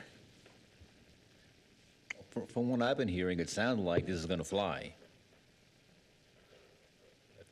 I'm hearing enough commissioners saying that Did you have something, Mr. Counsel? If you determine that it does not comply, you would need to give your reasons for making sure that is a record. New Idaho Supreme Court case says that when you're making those sort of findings, they can't just be nebulous. It has to be specific things. So if you determine that it does not substantially comply, list your reasons why you do not determine that. So a DA basically freezes it in time and says, you have to meet whatever the code is in 2006. When does that sunset? Because I get. It doesn't. It goes with the land forever. That's the challenge here. Do we need to start putting time limits on these DAs? Because, I mean. So there has been discussion by our city council to that degree. Like, should we put some kind of limit on it. The challenge with that is a development agreement goes into place for annexations and for rezones. So those are typically when we can, as a city, in place those development agreements. If it's an annexation and you put a limit on the DA, what do you do at the end of that DA, right? That time limit? Do you de-annex it and go through the process and the city go through the expense of going through the de-annexation process? What zoning should be applied? What, does the DA just go away and then it's just everything that's in current code for that zone? Right, those are some of the questions that City Council has been wrestling with recently. Well, I think it's largely academic right now because I think this is close enough to the current code, right? But, well, maybe I shouldn't say that. It depends. Matt, you wanted the most conditions. Are you going to do a motion? Well, I guess, yeah, if there's no more discussion, I would, Mr. Chairman, I'll move to approve the subdivision preliminary plat for the Falcon Townhome subdivision in RD, two-family residential zoning district, parcels numbers as recorded here, totaling 7.77 acres at 0 Lake Lowell Avenue for Delta LLC representing Atal Kareem with all the conditions in the staff report, but also adding 2 additional conditions that the, how do we say, that the landscaping of the frontage be tied with the final plat review, so that the conditions of the landscaping can be reviewed, and then also that there's a condition that a no parking deterrent be approved by the engineering department at time of the final plat approval. Is that good? Yep. Second. A motion by Mr. Chair, Yo. I'm sorry, before we vote, and because there was a second, can I speak to the motion? You can after we have the motion in the second. I mean, we can, yeah, we can discuss the motion on the table. But we have a motion by, hold on, but we have a motion by Commissioner Gardner and a second by Kehoe for the record. And go ahead, Jeff. Yeah, so Matt, or Commissioner Garner, your condition with the no parking, is that for that whole substreet that nobody can even park on the side of that substreet, like is currently being used for the neighborhood north? I don't know. Is that what that condition is? I think that I'm just, because we can only condition for this developer, so it would only be for this, the Falcon Townhome side of the Stub Street. Upper River Basin's HOA would have to do the other side. No, I understand. I just was looking for clarification so that no parking condition would be for the whole substreet on the Falcon Townhome side. Gotcha. Okay. Are we? To include if they're parking along the sidewalk on that substreet, even though there's room that a vehicle could get through there if necessary. But is that no parking going to be condition going to be for the whole? No, I think Commissioner Kirkman, I think if I understand correctly, I think that no parking deterrent should probably apply only to the front of the gate, whatever that security gate is. Okay. So if I amend the motion, then that motion should say that a parking deterrent should be tied with the emergency access signage together. Okay, I'm good with that. I just want to make that clear because, they're fighting. I mean, it's going to be parking's going to be premium in that little development anyways. Correct. And so there will be people parking on that stub street no matter what. If there's a no parking or a parking sign there, it doesn't matter. People will still be parking there. But anyways. So we have a motion and second by Kehoe. Could I have the second agree with that amendment? Can you agree? Can you agree? Oh, yes. Thank you. Thank you. Good. All right, we have a motion and second to approve the subdivision preliminary plat with additional conditions. All those in favor say aye. Aye. Aye. Aye. Any opposed? All right, motion carries. And thanks for your time this evening. Next item on the agenda is a zoning map amendment from IL to BC zoning district for 3 parcels totaling 2.18 acres at 2730, 2710, and 2710 Sundance Road. For Josh Sevi, representing Gaddis Foothill LLC, original concept for an indoor recreation use. Is the applicant here this evening? Yes. Oh, hi, Glenn. Come on up, state your name and address. You got 7 minutes. Glenn Walker, 1831 East Overland Road in Meridian, Idaho. And yes, I'm killing 2 birds with 1 stone tonight. Mr. Chair, Planning and Zoning Commission, I'm here to represent the applicant, Gaddis Foothill, in care of Therese Walton. I kind of have an outline here that I'll go through. I'm here regarding a zoning map amendment request. The proposal, zoning map amendment from an IL light industrial zone to a BC community business zoning district. Location is 3 parcels located on Sundance Road. Per city department comments that have reviewed it, engineering division has approved it. Nampa Fire District has approved it. Per staff report findings, comprehensive plan compatibility, the proposed map amendment aligns with city adopted comprehensive plan and comprehensive plan land use map. The property is within the commercial future land use designation. Surrounding properties are also designated as commercial. Zoning district compliance, the BC zoning district is permitted zone within the commercial future land use designation. Development context, the area is developed commercially along Caldwell Boulevard with a mix of commercial and industrial uses further south on Sundance Road. The existing building on the property has historically been used for retail, which is a permitted use in the BC zoning district. The property is adjacent to Caldwell Boulevard, which is a major thoroughfare through the city of Nampa. Infrastructure and utilities are all there. City utilities are available to the site with existing services lines to the building. And then as per the recommendations based on the proposed findings, facts, and conditions of approval, the project meets all necessary requirements, and the staff recommends that the commission approve this project. And so that's all I have, and I'll leave it up to Parker to chime in. Thank you. Any questions before we sit down? Okay, Parker. Thank you, Chairman. That was essentially my staff report. Looking at the area, this is along Caldwell Boulevard, surrounded by BC with IL to the south. History, this was annexed and zoned in 1981 to BC originally. In 84, it was rezoned to IL. The reason was that they wanted a wider range of industrial uses to be allowed.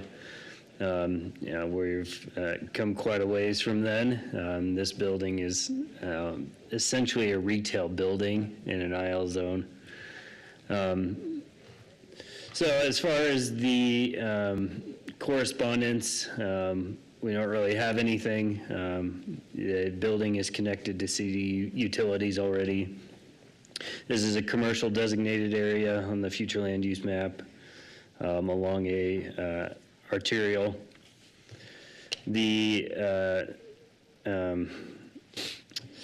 applicant basically read my staff report, so I don't really have much to add. I will stand for any questions. Parker, is the whole building being changed? Is the grocery store staying there, or? So the reason for the rezone, the applicant is requesting a indoor recreation use, which is not allowed in industrial, light industrial. It is allowed in a commercial zone. The chef store is also being rezoned, which is still an allowed use within BC zoning. I think what we're worried about is, are they moving? Because I like that. From what I've heard from the applicant, it's not moving, no. Great, okay. Enough said. Okay. Any other questions for staff? All right, we'll open public testimony for this application. Madam Clerk, do we have a sign-up sheet? Mr. Chair, we do not have anyone that did an advance sign up.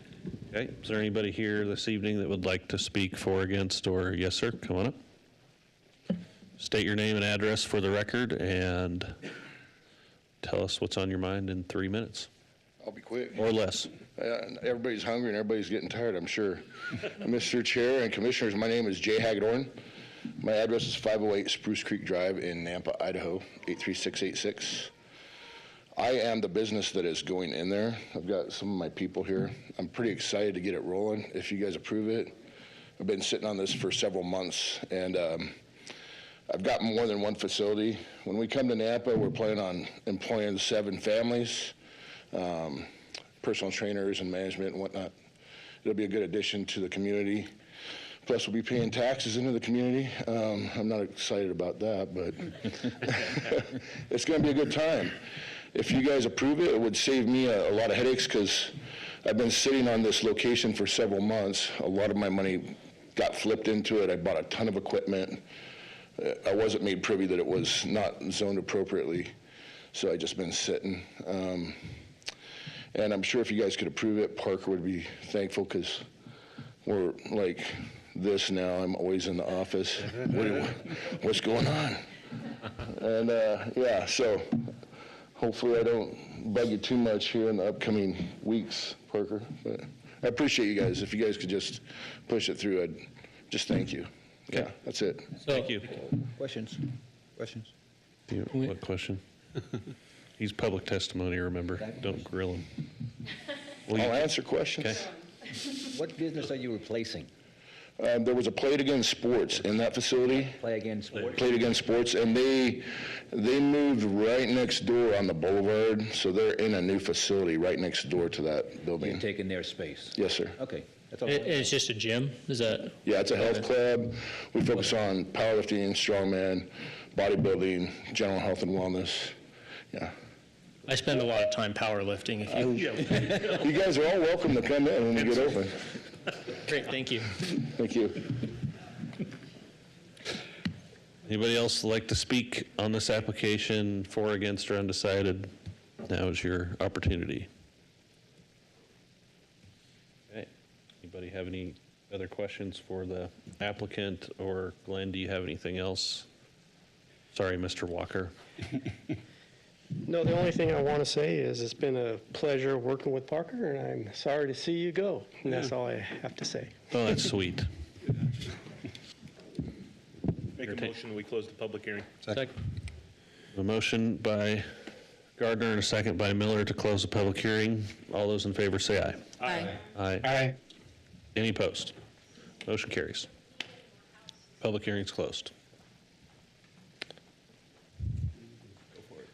Mr. Chair, if there's no discussion, I'm Too slow. move to recommend approval of the zoning map amendment from IL to BC zoning district for those parcels totaling 2.18 acres at those addresses for Josh Sevy, representing Gaddis Foothill LLC, care of Therese Waldman, and to adopt the recommended conditions of approval and proposed findings. Second.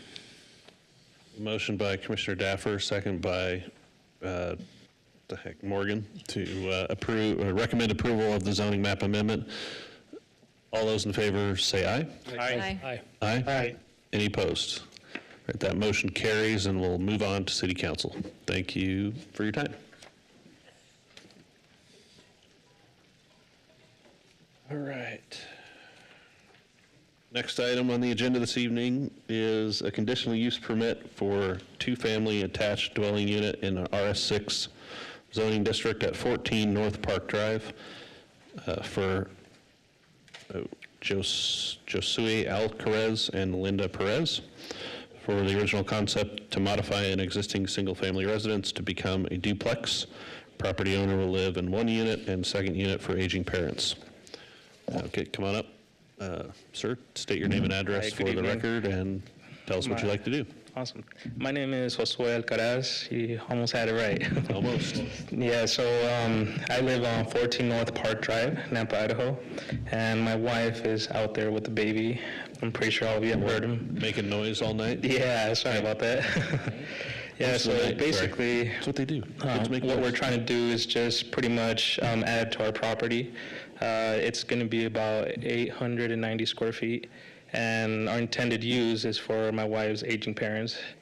That's pretty much it, what we're trying to do. And it's all going to be same level, all blend in with the same roof line. The siding will be, we're going to rechange the siding in all the house so it'll all match the existing home. And yeah, I think that's all I have for you. Any questions? Yes. Okay. When are your parents going to, or her parents going to retire? Do you know? So I believe her father is going to retire, the age that he's going to be retiring, well, achieve that age is about 3 years or so. In about 3 years, he's going to retire? Yeah. In the meantime, they're not going to move? So currently they're renting in Boise, and my wife's father, he works as maintenance in Micron. My wife's mother doesn't work currently. She has some health issues. And so we are trying to do this ahead of time to anticipate him retiring and not being able to provide. So the question was, what are you going to do with the space until 3 years when they move in? So potentially we'll probably rent it out. Yeah. I need to know. Thank you. Any other questions? I was kidding about your child. That's Very okay. cute baby. Thank you. I just like to give parents a hard time because I am one. Thank you. They're here for support. Yep. Pretty nervous. All right, we will go ahead and hear from Christy and call you back up if we have questions. All right. Christy, you're going from way back there. Way back here. Hopefully I don't get any feedback from these speakers.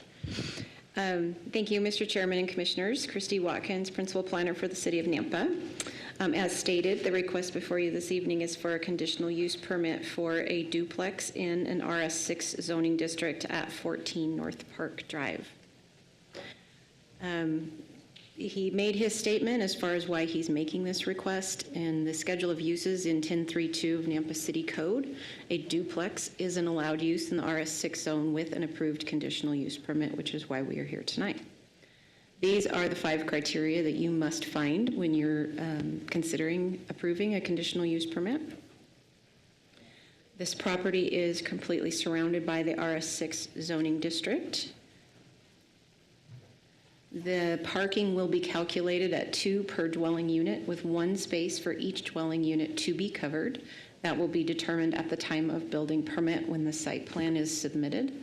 The applicant stated that they want to provide for their parents for a stable place to call home. The subject property is completely surrounded by single-family residential properties with 2 other duplexes. One on Briarwood Drive, approximately 500 feet away as the crow flies, and a triplex approximately 1,000 feet away as the crow flies. So there was some input from some neighbors that live across the street that are supportive of this request. The building department is going to require that they meet Title IV building regulations. The engineering department does not oppose this application and will require any hookups that are required for the new unit. These are the conditions of approval that were in your staff report. For the findings of approval, there's 5. This property does meet the comprehensive plan in that it matches the medium density residential designation for densities. It does not adversely impact the intended character and appearance of the general vicinity. It will be served adequately by essential public facilities and services. It will not be detrimental to the economic welfare of the community, and it will not involve activities or processes that will cause excessive noise, traffic, smoke, fumes, glares, or odors. These are your potential motions, and I'll stand for any questions. Christy, it really doesn't make any difference whether their parents, grandparents, or anybody, the relatives live in their second unit. Anybody can live in it, right? That's correct, yes. Why did we go through all that about the parents? Good tug on your heartstrings. Commissioner Kehoe, that is their request. Okay. That's all what right. they wrote in the narrative. All right. Christie, have you seen the plan? Do they have a plan? Will it fit within all the setbacks, this new addition? Commissioner Garner, it will be required to sit where it needs to sit on the property. I have not seen a site plan for this yet. Christie, is this Nampa's version of the ADU zoning in Boise? Is this how they do it here? Commissioner Daffer, our ADU code only allows them to go up to 500 square feet. If they want to go bigger, that's when they fall into the duplex category. And so that's why we have to do the conditional use permit. Had they done a structure, just a separate structure on its own that was 500 square feet or less, they could have had an ADU in the backyard and we wouldn't be here right now. Any other questions? All right, we'll move to public testimony. Madam Clerk, do we have a sign-up sheet? Mr. Chair, we do have 2 people signed up. Our first speaker is Lynette Troussel.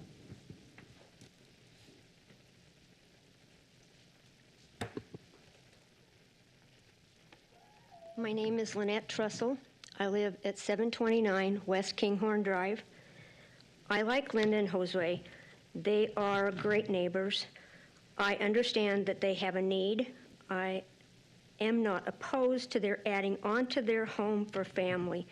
We have several homes in the neighborhood with multi-generations living under one roof.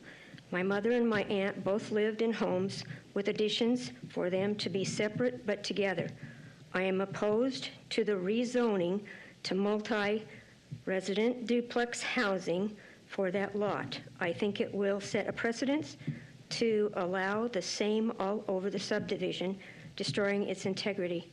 My son is a realtor, and I understand the resale value is greater for income property like duplexes as compared to that of a larger home, especially one that overbuilds the square footage of the homes around it. I understand the need for more housing and have seen the lots in the area surrounding our subdivision split. I'm just hopeful that our subdivision can remain intact as a single-family home dwelling as it was originally designed. Thank you for your time. Thank you. Mr. Chair, our next speaker is Radhika Jimbasono.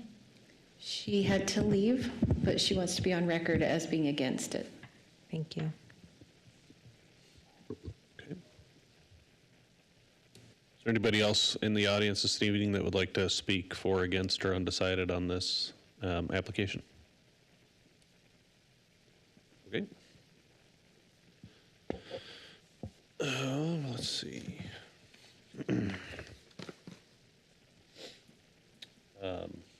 The applicant like to come back up. Do you have anything else to add, or anybody have questions? No, I think this is just a conditional use permit. This doesn't affect the zoning in that neighborhood, right? Correct. Zoning stays the same. Zoning stays the same. And the conditional use permit only goes with the applicant, or it doesn't stay with the home? It will stay with the It'll stay home. with the home. It's a permanent improvement to the home. I would entertain a motion to close the public hearing. So moved. Second. The motion by Commissioner Gardner to close the public hearing, second by Miller. All those in favor say aye. Aye. Aye. Any opposed? All right, motion carries. Public hearing is closed.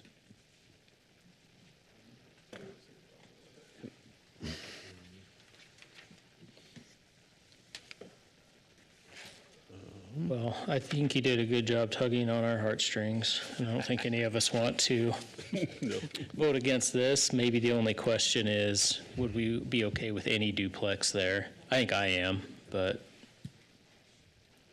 Do we have a picture of the neighborhood? it's this one right here. Yeah, it's in the, There's Lone Star. It's right across the street from West Park. West Park's right here, Lone Star, and then you might drive by it on the way home tonight. Okay. All right, thanks.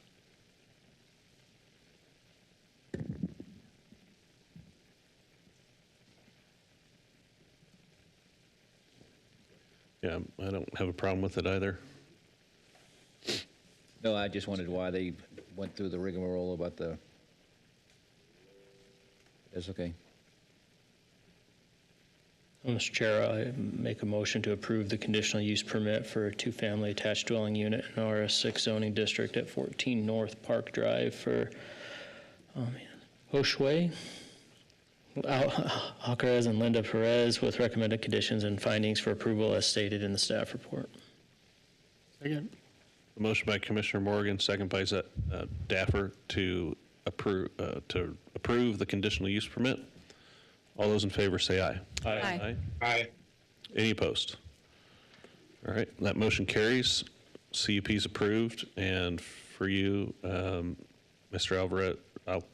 Alcarez, sorry, the CUP will become effective 15 calendar days from the date of the hearing unless an appeal has been filed with the Planning and Zoning Department with the appropriate fee. No action should be taken on the CUP until the appeal period has concluded, and you must confirm with Planning and Zoning staff there have been no appeals. All right? Thank you for your time this evening. Yep, you're welcome. Last item on the agenda this evening is a conditional use permit for a dental clinic in an RD two-family residential zoning district at 1109 14th Street South. For the Courtyard Lifestyle LLC, for the original concept to redevelop a building that is a declaration of historical significance for use as a dental clinic per allowance in Nampa City Code. Is the applicant here this evening? Hello, come on up. State your name and address for the record. I'm Dr. Courtney Willis. I'm 11163 West Carriage Hill Court, Nampa 83686. And I'm a general dentist here in Nampa. I've been here for 3 years looking for a spot to open my dental office and fell in love with this historic building. So, Thank you, Mr. Chairman and Commissioners. Again, Christy Watkins, Principal Planner for the City of Nampa.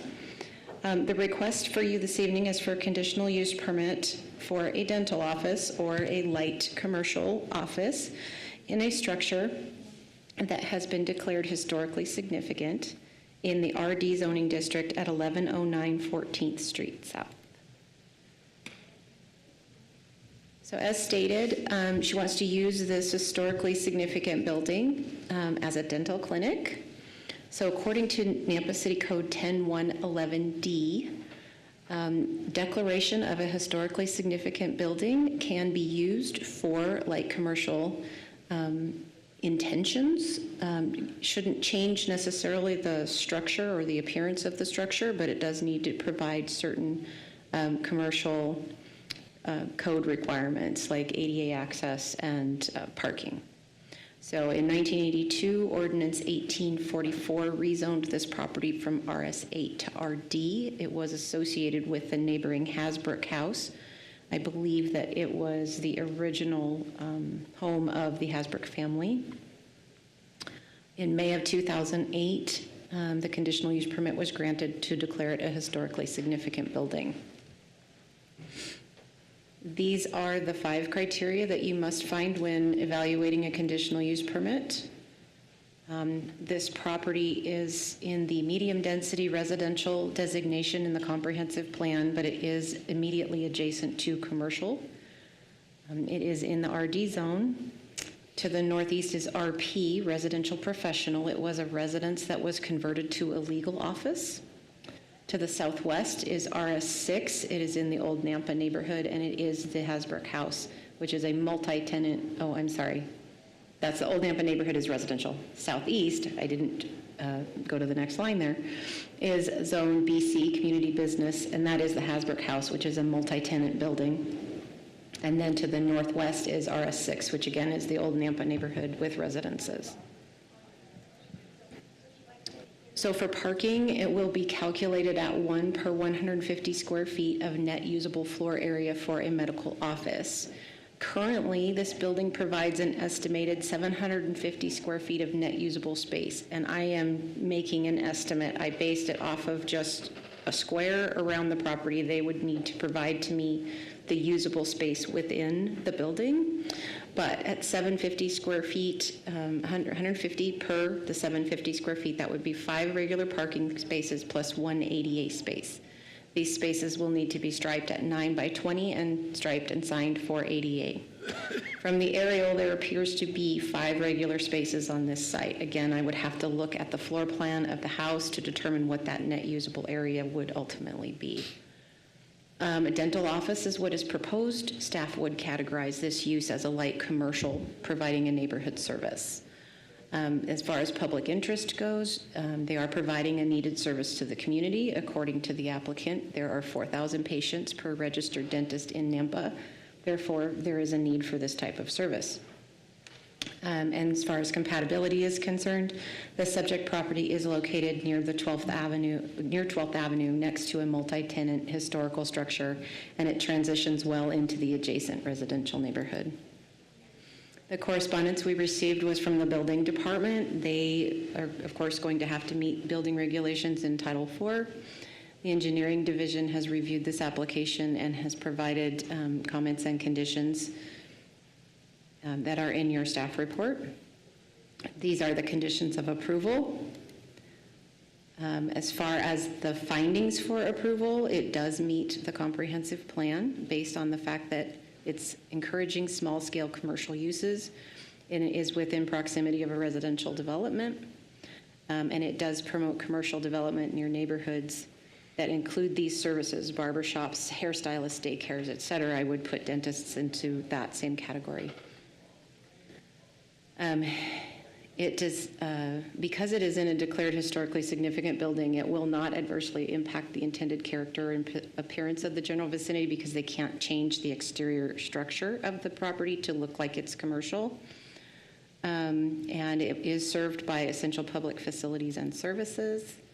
It will not be detrimental to the economic welfare of the community, and it will not involve processes or activities that will be detrimental to the surrounding neighborhood, like traffic, noise, smoke, fumes, glares, or odors. These are your motions, and I will stand for any questions. Christy, looking at the map that you gave us, the exhibit in the staff report, it looks like this is at the back of the house or in a separate piece of property. Do you have a better picture than what was sent in the? Well, right there, you kind of see the Hasbrook house right there in the corner. Yeah, Hasbrook House is here, down in the bottom no corner. wonder. Oh, okay. This property is its own parcel, and it's its own structure. And then the parking spaces are here. So it really had nothing to do with the Hasbro house? No, it's across the alley. It's across the alley. Okay. Then let me ask you another question. Why was notification sent to the CUNA School District? Commissioner Kehoe, we have a list of standard agencies that we send every application to, and they're one of them. And what was the last thing? They're one of them. They're one of them, oh, okay. So if a property is being developed to the south of town that might be closer to the CUNA School District, then they might have a comment. Okay, This isn't one of those properties. okay. But we don't go through that list and pick and choose who we send our requests to. You just waste all that postage. It's an email. Email. Okay, just curious how it got there. Any other questions? Mr. Chair, just a quick comment. Surprised to hear that there's 4,000 patients per registered dentist in Nampa. I thought it was just the opposite. I thought there were so many dentists in Nampa that they didn't. So that struck me. That's very interesting. I think I'm gonna have to change my profession. Interesting. Good information, Christy. We'll go ahead and move on to public testimony for this item. Madam Clerk, do we have a sign-up sheet? Mr. Chair, we do. Our first speaker is Chelsea Valle.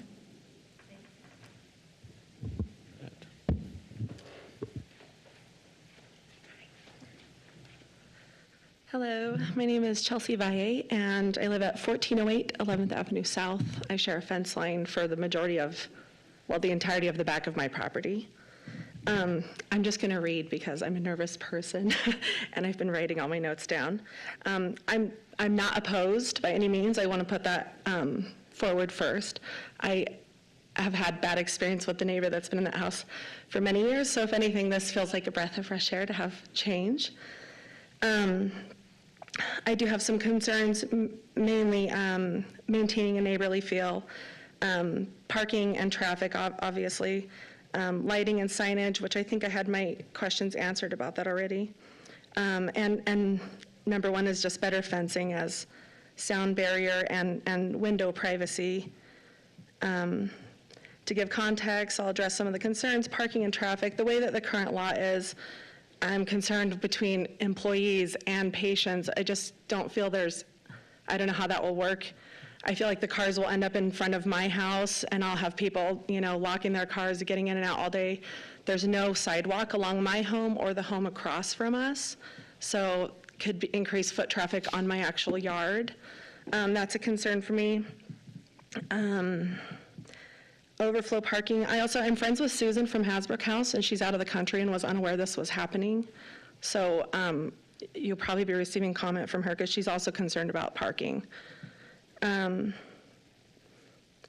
and signage. I'm just concerned about there being a big sign right by my driveway and people pulling into my driveway instead of their parking. Lighting, there is an original lamp post in the parking lot that's beautiful and it's original to the property, and I would hope that if there's lighting put in the parking lot, they would restore the original lamp post. There's approximately 9 windows on my home that face my backyard property, which are bedrooms and common areas that face this property. I just don't want my backyard being, when a patient's getting their teeth cleaned, that my backyard where my daughter's having her friends over to swim is their view.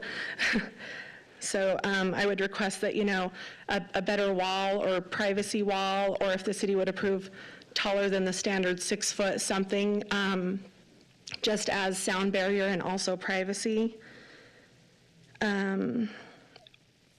I've lived in this home for 12 years, so I've raised my kids here. I now have grandkids that stay with me off and on. I just want to feel like my backyard is still a home, a backyard where we can have barbecues and play fetch with our dogs and all those things, and not have increased foot traffic on my actual yard. I want to maintain the neighborly feel. I do have a concern, this property, because of the past neighbor. The way that the properties were set up, our sewer line, our electrical. Mr. Chair, time. Yep. Just wrap up if you can. There are utilities that run through this property for not only my house, but the next door house. And we've had issues in the past of being able to have things repaired and fixed due to not having access. So we just want to maintain a friendly environment as far as being neighborly. Okay. Okay, thank you. Thank you. Mr. Chair, we do not have anyone else signed up. Okay. Is there anybody else here this evening that would like to speak? Yes, come on up. State your name and address for the record. Hello, everyone. My name is Greg Davis. I live at 1023 Augusta Drive in Nampa, 83686. And I actually am representing Courtney as her agent on the purchase of this building. The parking is, I think there are actually 6 spaces in the parking lot, plus there's a parking spot in the backyard and a garage building in the backyard. So that may answer some of your questions for parking issues there, as well as I think there's room on the street for a couple additional parking. And as one of the comments from the Hasbrook House parking, every time I've been to the property, people from Hasbrook House have been parking in the lot for this property. So I just wanted to make that clear that maybe they don't have enough parking for what they're doing. And in general, I think the need for dentists is a huge need in our community. So I'd love to see this go forward. So thank you. Thank you. Anybody else here that would like to speak for, against, or undecided? Now is your time. All right.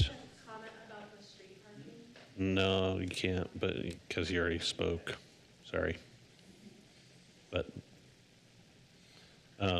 the applicant come back up and address concerns, or if we have questions. Yes. There is currently a hot tub in the back. Obviously, that's going to go. I don't need a hot tub at a dental office, so that might help with the sound too.